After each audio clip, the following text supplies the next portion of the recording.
Welcome to परम classes channel. दोस्तों, आप सभी का एक बार फिर से आपके अपने चहेते मार्गदर्शक चैनल परम क्लासेस में हार्दिक स्वागत है। दोस्तों, आज हम उस टॉपिक के बारे में जानने जा रहे हैं जो कि एक अनुसंधान के लिए बहुत ही महत्वपूर्ण टॉपिक है, विषय है, जिसके बारे में आपसे 18 जून को होने वाली यूजीसी नेट के बारे में पूछा जा सकता है। दोस्तों हम जान लेते हैं कि आज का जो टॉपिक है वह कौन सा है। दोस्तों, आज का जो टॉपिक है उसका नाम है डेटा संग्रहण विधियां, डेटा कलेक्शन मेथड्स या आंकड़े संग्रहण विधियां। दोस्तों, डेटा संग्रहण और अनुसंधान में क्या कोरिलेशन है हम जान लेते हैं।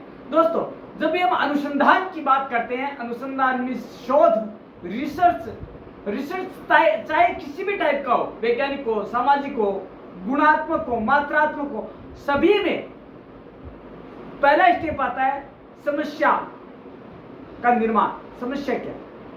समस्या के बाद जब हम समाधान की बात करते हैं, उस समाधान के लिए हमें डेटा की जरूरत पड़ती है, डेटा कलेक्शन करना पड़ता है, जिसके आधार पर हम समाधान की ओर जाते हैं कि हमारा जो ये था, ये सर्वे हुआ, ये समाधान है हमारा इसका। तो उस डेटा को क्या कहते हैं, डेटा की परिभाषा क्या है, उसका अर्थ क्या है, उस डेटा को बेहद सरल तरीके से हम आज समझने की कोशिश करेंगे, जिसे आपने आज से पहले नहीं समझा होगा। इतनी सरल भाषा में समझा तो होगा, लेकिन इतनी डाउन टू अर्थ भाषा में नहीं समझा होगा। तो दोस्तों, डेटा का मतलब होता है, डेटा वह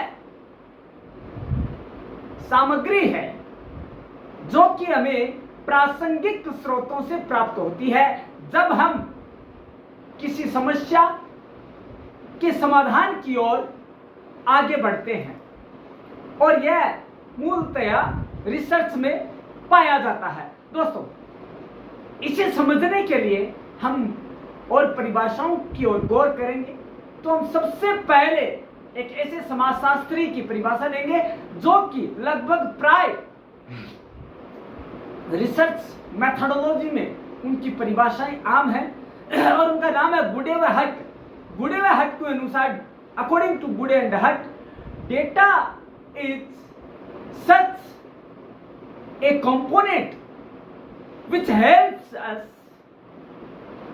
in research through the information gathering।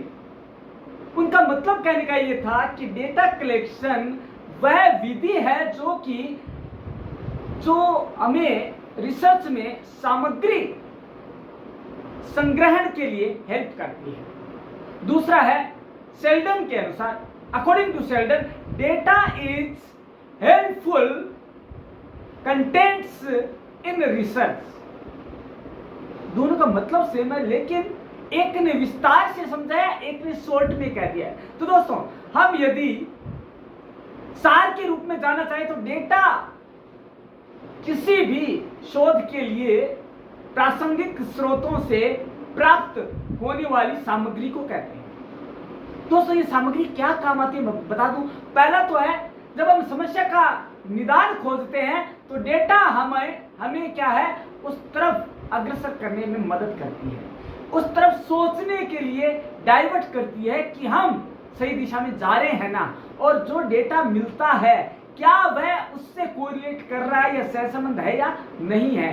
दूसरा यह है, हमारे सफल परिणामों के लिए यह द्योतक है या उसका सूचक है।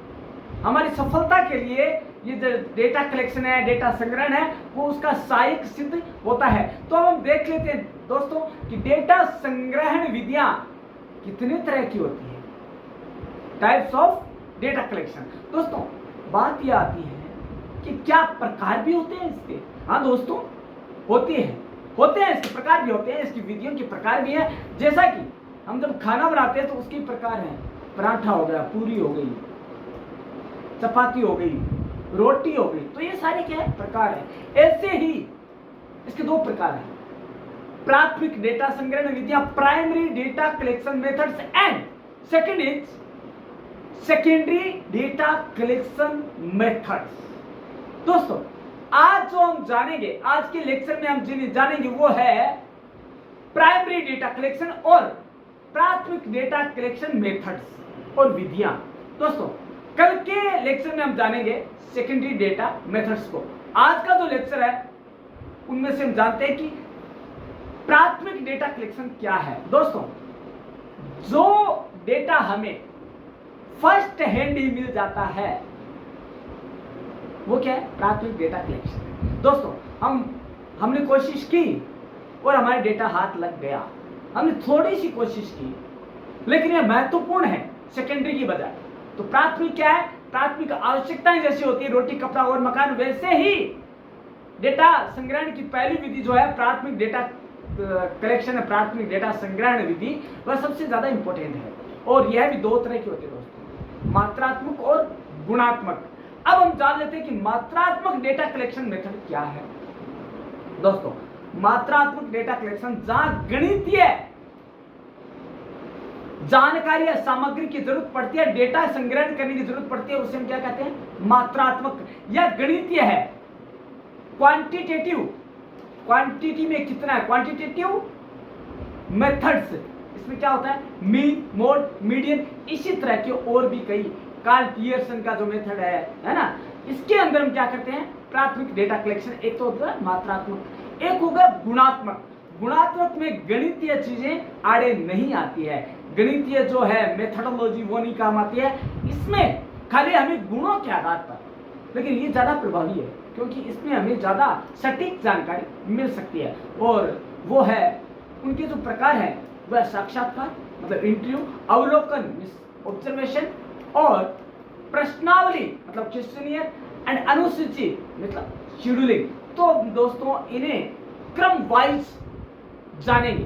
दोस्तों मात्रात्मक में मीन, मोड, मीडियन है जो कि मैथमेटिकल जो है प्रारूप है, इसका गणितीय मॉडल है या गणितीय संग्रहण विधियां, इसके माध्यम से हम स्टैटिकल मेथड से हम डेटा कलेक्शन कर सकते हैं। जैसे कि एक क्लास में 15 बच्चे हैं, उन 15 बच्चों में से प्रत्येक एक का वजन 15 किलो है, दूसरे का 30 किलो है, तीसरे का 45 किलो है, इनका एवरेज निकालिए। यदि हमें एवरेज निकालना है, डेटा कलेक्शन करना है, एवरेज डेटा क्या आया, तो वो क्या होगा? स्टैटिकल मेथड होगा। तो हम क्या करेंगे? Total of numbers divided total, तो हम टोटल नंबर्स को डिवाइड करेंगे तो उससे क्या होगा? हमारा एवरेज आ जाएगा या मीन आ जाएगा। इसी तरह यदि हमें गणितीय संग्रहण की जरूरत नहीं है, गणितीय डेटा की जरूरत नहीं है, हमें मात्रात्मक नहीं, हमें गुणात्मक चाहिए, तो हम किस ओर रुख करेंगे? हम रुख करेंगे गुणात्मक विधियों की ओर। गुणात्मक विधियां हमने बात की, अभी जानी हमने कौन कौन सी है? साक्षात्कार है। अब दोस्तों हम एक एक विधि को थोड़ा विस्तार से जानने की कोशिश करेंगे। दोस्तों साक्षात्कार क्या है? साक्षात्कार को इंग्लिश में कहते हैं इंटरप्लस व्यू, इंटरव्यू मतलब आंतरिक विचारों को बाहर निकालने की कला क्या है? साक्षात्कार है। कोई भी व्यक्ति अपने बारे में अच्छा या बुरा अपने आप नहीं कहेगा, वो निकालने के लिए हमारे अंदर कला होनी चाहिए, और वही डेटा कलेक्शन का सबसे ज्यादा प्रभावी वो साधन है, स्रोत है। दोस्तों हमने पहले के वीडियो में भी जाना कि ये इंटरव्यू है कि क्या चीज है। दोस्तों हम जानेंगे कि interview is an art and science of draw the views of A interview on the topic.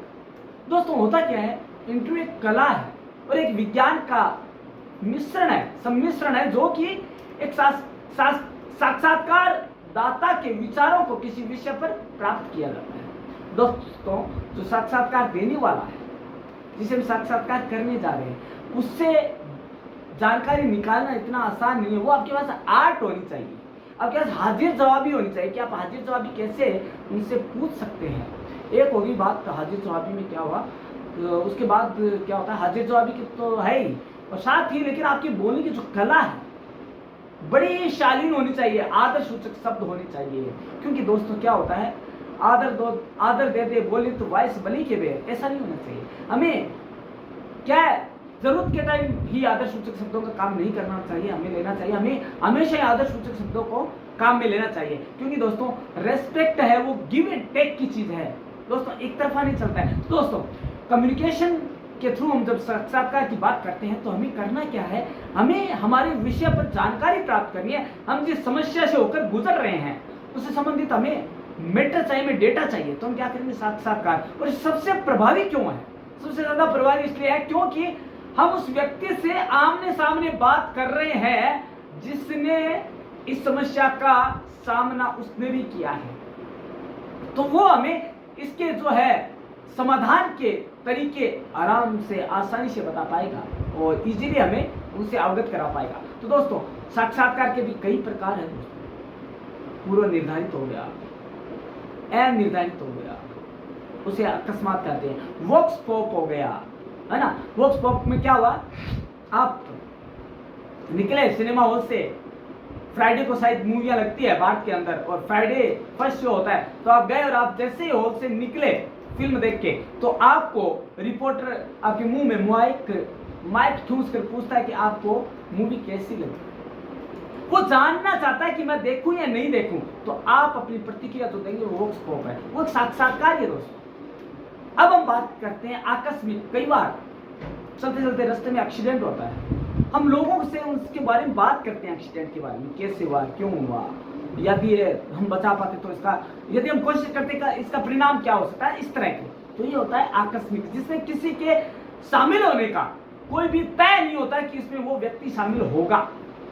कई बार तो क्या पीड़ित परिवार के सदस्य होते हैं वो भी उसमें शामिल हो जाते हैं, ये पूर्व निर्धारित नहीं है। निर्धारित क्या है, पूर्व निर्धारित कि हमें व्यक्ति का नाम पता है कि उसका नाम क्या है, उसके नाम के बारे में जानकारी है, उसके विषय के बारे में जानकारी है, उससे जुड़े हुए अवार्ड्स हो गए, उसके सब्जेक्ट हो गए, उसके सम्मान हो गए, उसके बारे में पूरी जानकारी है। तो दोस्तों यह तो हुआ साक्षात्कार की बात कि हम इंटरव्यू के द्वारा हम क्या है उनसे जानकारी निकाल सकते हैं, निकलवा सकते हैं हम। लेकिन एक चीज बात आती है और कि इंटरव्यू के अलावा और भी चीजें हैं, वह अवलोकन, जिसे हम ऑब्जर्वेशन कहते हैं। नंगी आंखों से देखा हुआ कोई भी सत्य पूर्ण सत्य होता है। यदि हम अपनी आंखों से किसी बात को देखेंगे, किसी चीज को अवलोकन करेंगे, तो वो सत्यता का उसमें है, वो ज्यादा होता है। कहते हैं कि आंख और कान के बीच में 3 अंगुल का फर्क है। अभी आप मेजरमेंट मत करो, पहले सुनो इसको। तो दोस्तों क्या होता है, ऑब्जर्वेशन मतलब अवलोकन, वहां खड़े होकर उस स्थिति पर जाकर, उस स्थान पर जाकर हम यदि अवलोकन करते हैं तो क्या होगा, हमें सत्यता का बोध होता है और हमें वो सारी चीजें मिलती है कि हम जो जानना चाहते हैं। अंतर्वस्तु विश्लेषण कर सकते हैं हम कि अब जैसे समस्या क्या है, समस्या यह है कि जो मकान बन रहा है उसके अंदर कितना मटेरियल लगा है। तो हमारे कॉन्ट्रैक्टर कहते हैं कि इसमें हमने 5 टन बजरी लगा दी, 2 टन आपकी सीमेंट लगा दी। लेकिन दोस्तों ये विश्वास कब होगा, जब हम साइट पर जाएंगे और हम देखेंगे कि वाकई में क्या इतना काम हुआ है या नहीं हुआ है। तो दोस्तों ये जो है वो अवलोकन है। अवलोकन क्या है, प्राथमिक स्रोत है जो कि हमें मूल रूप से सूचनाएं प्रदान करने में हमारी हेल्प करता है। तो पहला क्या हुआ, साक्षात्कार। दोस्तों जितना ज्यादा प्रभावी तरीका साक्षात्कार है ना, उतना कोई सा नहीं है। लेकिन हम आगे बढ़ने से पहले हम साक्षात्कार की जो प्रोसेस है उसको जानें। दोस्तों क्या होता है, कोई समस्या है, जैसे भारत में जनसंख्या वृद्धि एक डिकेड के विशेष संदर्भ में, एक दशक के विशेष संदर्भ में, तो दोस्तों उसके ऊपर किस वजह से बढ़ रही है, क्यों बढ़ रही है, इसके लिए हमें कुछ लोगों के इंटरव्यू लेने पड़ते हैं जो उस सेंसस में शामिल रहे हैं, उस जनगणना में शामिल रहे हैं, है ना। तो हमें करना क्या होगा कि उनका इंटरव्यू लेने के लिए हमें पहले तो उनसे समय लेना पड़ेगा। ये निर्धारित होता है, पूर्व निर्धारित जो इंटरव्यू की बात कर रहा हूँ वही सही में असली होता है। हमें क्या करना पड़ेगा, उस व्यक्ति का निर्धारण करना पड़ेगा, उसके विषय का क्या वो उस विषय से संबंधित है उसके बारे में, प्लस उसके समय के बारे में, क्या उसके पास वो समय है जो हम चाहते हैं, प्लस हमें इसके अलावा ये बात भी जाननी चाहिए कि क्या वो किस स्तर का व्यक्ति है, उस स्तर पे हम बात कर सकते हैं। अगला ये है कि हमारे पास वो आदर्श सूचक शब्द होने चाहिए जिससे कि हम अपना काम आसानी से कर सके।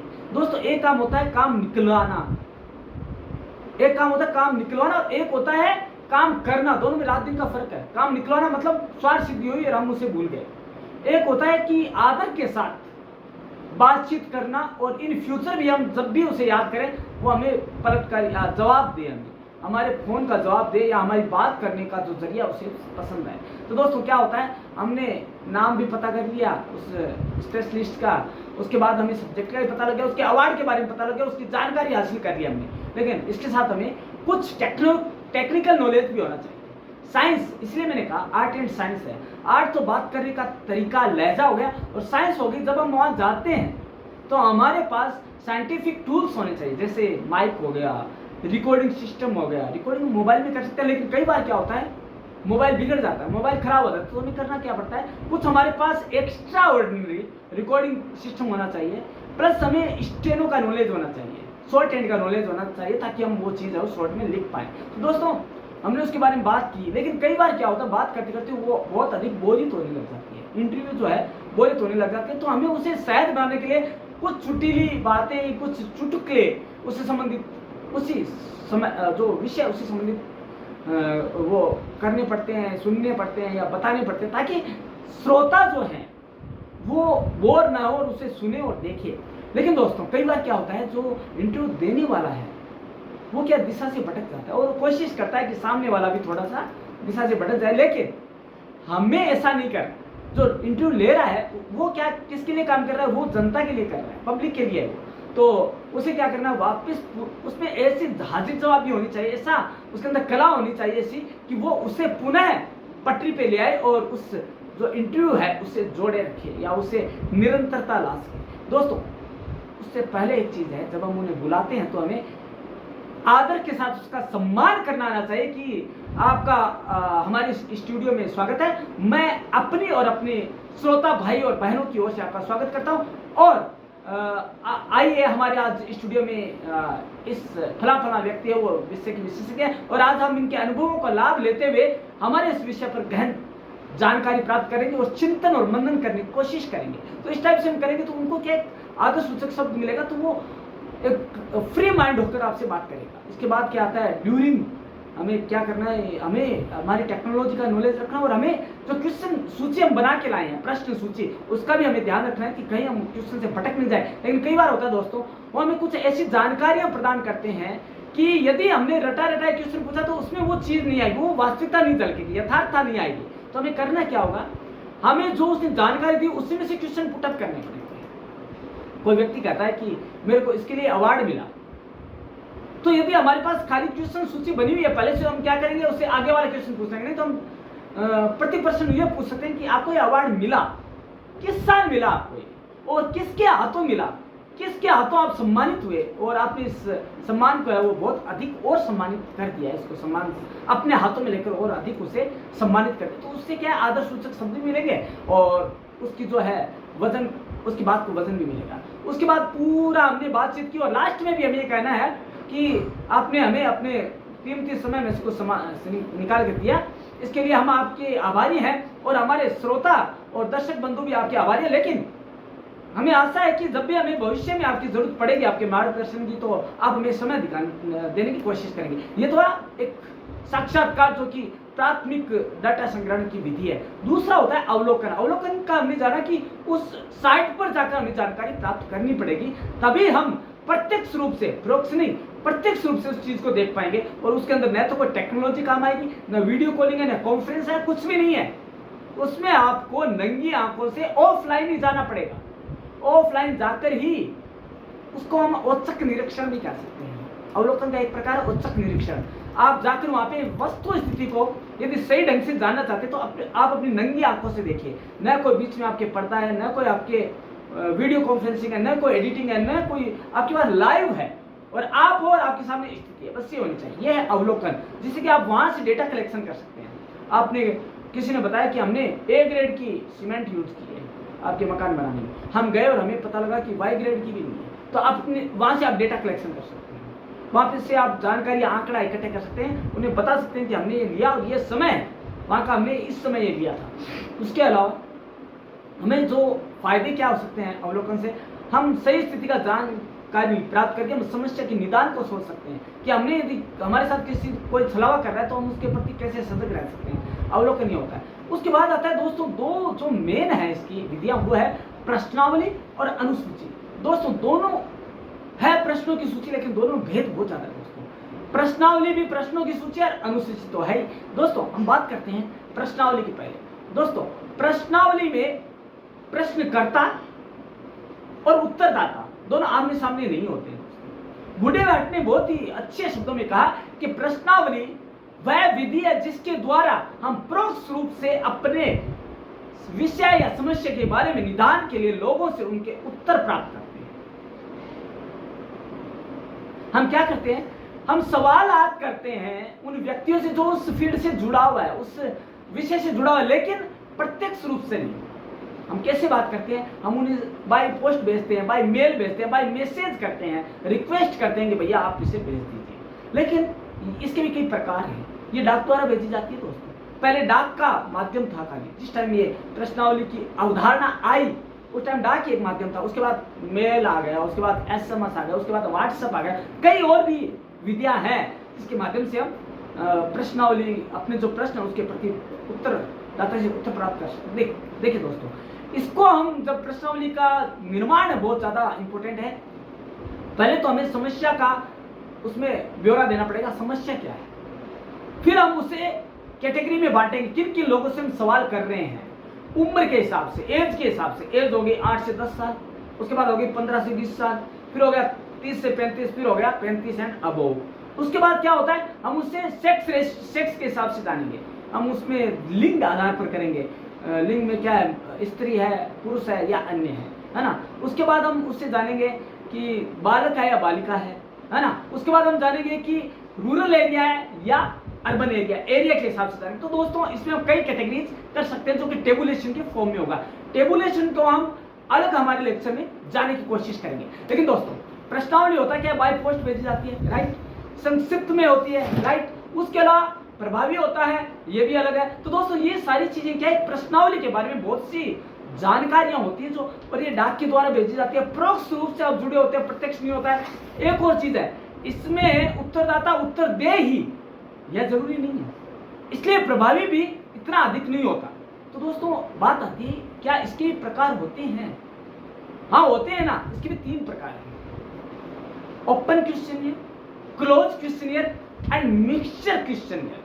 अब ओपन क्या होता है, ओपन क्वेश्चनियर में हम सवाल पूछते हैं और उसके पास ओपन माइंड होकर खुले विचारों से वह अपनी जो क्वेश्चन है उनका उत्तर हमें भेज सकता है परफॉर्मा में भरकर। दोस्तों ओपन क्वेश्चन ये होता है, हमने पूछा कि इस साल आपके क्षेत्र में अकाल पड़ने के क्या कारण है, तो खुले माइंड से हमें जवाब दे सकता है, सरकार की नीतियां हो गई, बारिश की कम होना हो गया, या हमने जल संग्रहण नहीं किया उसकी वजह से बारिश नहीं हुई, जो भी खुले माइंड से अपने विचार रख सकता है। वो तो हो गया खुली प्रश्नावली, ओपन क्वेश्चन। लेकिन ओपन क्वेश्चन में क्या होता है दोस्तों, हमें बहुत अधिक उसके लिए क्या करना पड़ता है, उसके लिए मैटर लेने के लिए हमें बहुत ज़्यादा खर्च करना पड़ता है। तो वो हमें भेजता है या अटैच करता है, अटैचमेंट में हम 15 MB से ज़्यादा नहीं कर सकते, यदि वो 1 GB का हो गया फोटो के साथ तो हम नहीं प्राप्त कर पाएंगे। तो ये जो है ओपन क्वेश्चन के वो नुकसान भी है। और कई बार क्या होता है, ओपन क्वेश्चन में वो लाइन में भटक जाता है जो उत्तरदाता है वो, और वो उसके अंदर अपने लिमिट में नहीं रहता, और वो जो आंसर नहीं देने होते वो भी देता है, और उसमें सम्मानजनक बात नहीं हो पाती है। अब आता है आपका क्लोज क्वेश्चनियर। क्लोज क्वेश्चनियर में क्या होता है, आपको एक लिमिटेड आंसर है उनमें से आपको सिलेक्ट करना होता है। जैसे क्या आपके यहाँ पर शिक्षा की स्थिति सही है, तो आपको 2 ऑप्शन दे दिए, 4 दे सकते हैं, यस, नो, 40%, पता नहीं। तो इन चारों में से आप सिलेक्शन करके बता सकते हैं। इसमें क्या होता है, जो उत्तरदाता है उसे उत्तर देने में दिक्कत नहीं होती, वो फटाफट जल्दी जल्दी है, वो पढ़ा क्वेश्चन और अपना माइंड IQ काम में लिया, उसने व्यू काम में लिया और राइट करता जाता है और जल्दी से जल्दी। अब रिटर्न वाले में क्या होता है, खुली में लिखना पड़ता है उसे और वो उत्तर देने में देरी हो जाती है। और ओपन में और क्लोज में क्या होता है, राइट क्लिक किए और हमें भेज देता है। लेकिन जब वो क्लोज वाली है ना, उसमें क्या है कि कुछ परेशानियां ये होती है कि वो खुलकर अपने विचार नहीं रख सकता और हमें जो चीज़ मिलनी चाहिए वो नहीं मिल पाती है। प्लस जो हमारा जो है ना उसके अंदर ये मिलता है कि सामने वाला स्वतंत्र नहीं है विचार अपने देने के लिए, उत्तर देने के लिए। हमने क्या किया, हमारी मनमानी की है जो क्लोज क्वेश्चनियर है उसमें। और ओपन में क्या होता है कि सामने वाला स्वतंत्र है और इसमें हम हमारी स्वतंत्रता का हवाला देते हैं कि हम ही सब ये सब है, तो ऐसा नहीं होना चाहिए। उसके बाद आता है मिश्रित प्रश्नावली। मिश्रित प्रश्नावली ये कहती है कि भैया इसमें दोनों तरह के सवाल आते हैं। जैसे एग्जाम पेपर तो देखा होगा आपने, वह क्या है, एग्जाम पेपर टीचर खुद थोड़ी दे रहा है आपको, एग्जाम पेपर है, प्रश्न पत्र के माध्यम से आपसे क्वेश्चन पूछा जाता है ना, आंसर पूछा जाता है। तो ये प्रश्नावली का बहुत बढ़िया एक वो है उदाहरण है, आपका एग्जाम्पल है, जिसमें आपको हर तरह के क्वेश्चन पूछे जाते हैं। ऑब्जेक्टिव टाइप से भी होते हैं, आपके शॉर्ट टाइप से भी होते हैं, और लघुत्रात्मक, निबंधात्मक ये क्वेश्चन आते हैं। तो ये क्या है, एक प्रश्नावली है आपकी, उस विषय से संबंधित आपके बारे में पूछा जाता है। तो ये तो होगी प्रश्नावली, जिसमें कि आपको क्वेश्चन पूछे जाते हैं, वो परोक्ष रूप से पूछे जाते हैं, प्रत्यक्ष रूप से नहीं होता है। जबकि अनुसूची की जब बात आती है, अनुसूची क्या है, यह भी प्रश्नों की सूची है, प्रश्नों की एक तालिका है, लेकिन यह तालिका वह है जिसमें प्रश्नकर्ता और उत्तरदाता आमने सामने होते हैं। दोस्तों यह साक्षात्कार से मिलती जुलती है, लेकिन साक्षात्कार में हम प्रति प्रश्न पूछ सकते हैं, जो उसने उत्तर दिया उनमें से हम प्रश्न पूछ सकते हैं। लेकिन जब बात आती है अनुसूची की, तो हम जो हमने सूची बना रखी है उन्हीं में से हम सवाल करेंगे। प्रश्नावली और अनुसूची में यही फर्क है। प्रश्नावली क्या है, परोक्ष है, और यह प्रत्यक्ष है।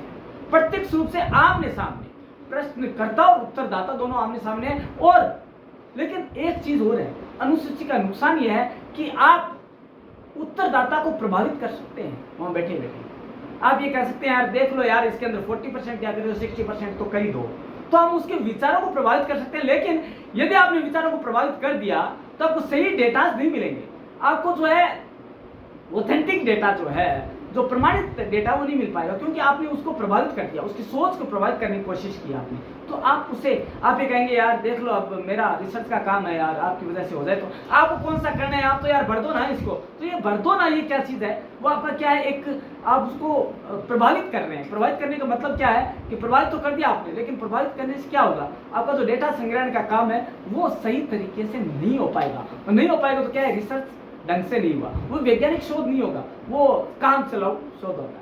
दोस्तों हमने आज जानने की कोशिश की कि ये प्राथमिक और द्वितीयक विधियां क्या है। प्राइमरी डेटा कलेक्शन मेथड्स हैं वो ज़्यादा इंपॉर्टेंट है, क्योंकि हमें प्रथम स्तर पर ही, प्राथमिक स्तर पर ही हमें ऑथेंटिक डेटा मिल जाता है इन विधियों से। लेकिन जब बात आती है कि सेकेंडरी डेटा कलेक्शन मेथड्स कौन से, तो दोस्तों ये भी बहुत से हैं, जैसे डायरीज हो गई, वेबसाइट्स हो गई, या फिर नोट्स हो गए, है ना, तो ये सारे। लेकिन दोस्तों प्राइमरी की जब हम बात करते हैं तो उसमें एक और है, वो है टेलीफोनिक। दोस्तों हम जब टेलीफोन पे किसी से बात करते हैं तो हमें उस सवाल का जवाब मिल जाता है जो हम बात करना पूछते हैं। कई बार किसी के पास टाइम नहीं है, वो ये कहता है कि मैं क्वेश्चन भरकर नहीं भेज पाऊंगा, या मेरे पास टाइम नहीं है इंटरव्यू का, तो हम क्या करते हैं, चलो हम फोन पे ही जुड़ने की कोशिश करते हैं, फोन इन प्रोग्राम करते हैं। तो वो प्रश्नावली है दोस्तों, प्रश्नों के माध्यम से हम उत्तर जानने की कोशिश करते हैं उत्तरदाता से। देखिए हमारे पास ऑप्शन नहीं है, सामने वाले के पास है, क्योंकि जरूरत किसकी है, हमारी है। जरूरत हमारी है कि हमें हमारे रिसर्च को तवज्जो देने के लिए, उसे वेटेज देने के लिए हमें प्रश्नावली की जरूरत है, ताकि हमारा जो रिसर्च है वो ऑथेंटिक हो सके। तो रिसर्च को ऑथेंटिक बनाने के लिए जो विधियां काम आती है डेटा संग्रहण की या सामग्री कलेक्ट करने की, उनमें से डेटा कलेक्शन की दो विधियां हैं। हम एक बार पुनः उसको देख लेते हैं, प्राथमिक और द्वितीयक।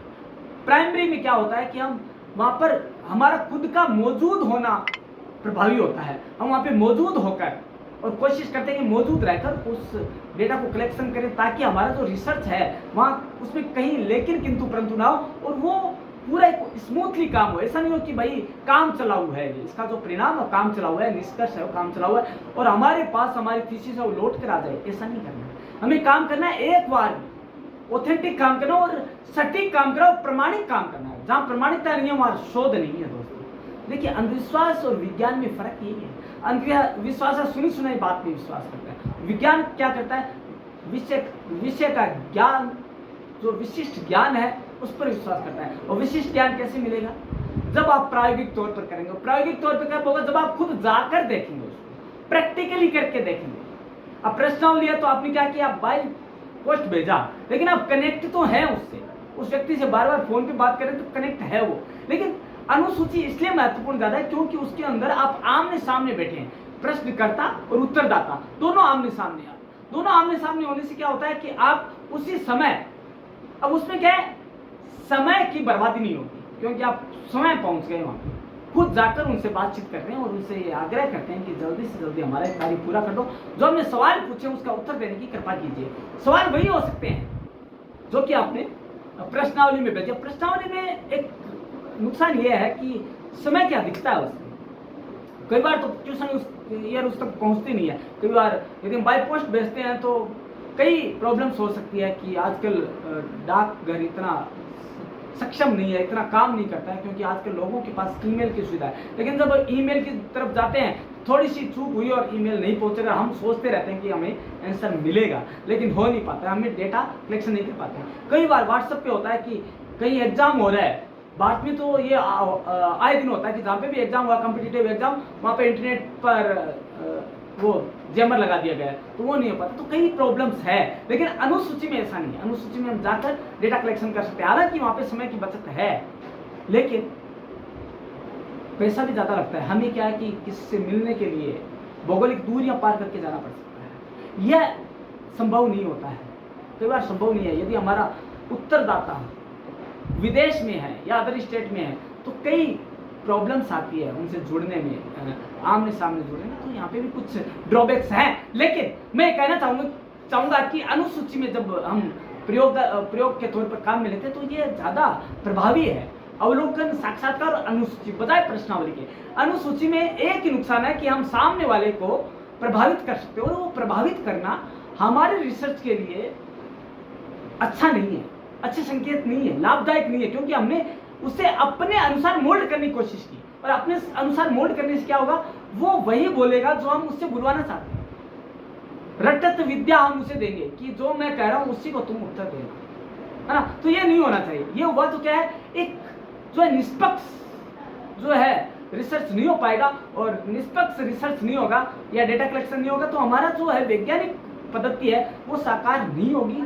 और कहने को तो हम रिसर्च करेंगे लेकिन रिसर्च के साथ न्याय नहीं कर पाएंगे। तो दोस्तों आज हमने इस वीडियो में जाना कि रिसर्च मेथोडोलॉजी क्या है और उसमें डेटा कलेक्शन की जो है डेटा कलेक्शन के जो मेथड्स है वो क्या है। हमने इसे हिंदी और इंग्लिश दोनों में जानने की कोशिश की है।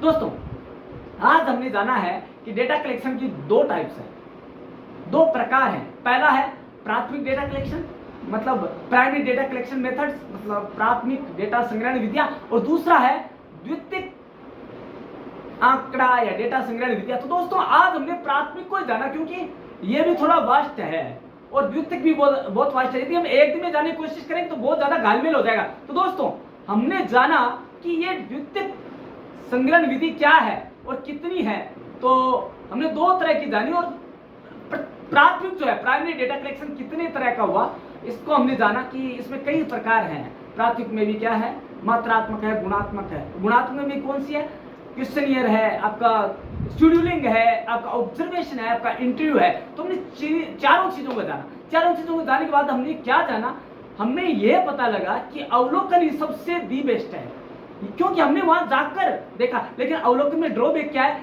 कि जो भौगोलिक सीमाएं हैं, ज्योग्राफिकल लिमिटेशंस है, वो हमारे आगे जाती है।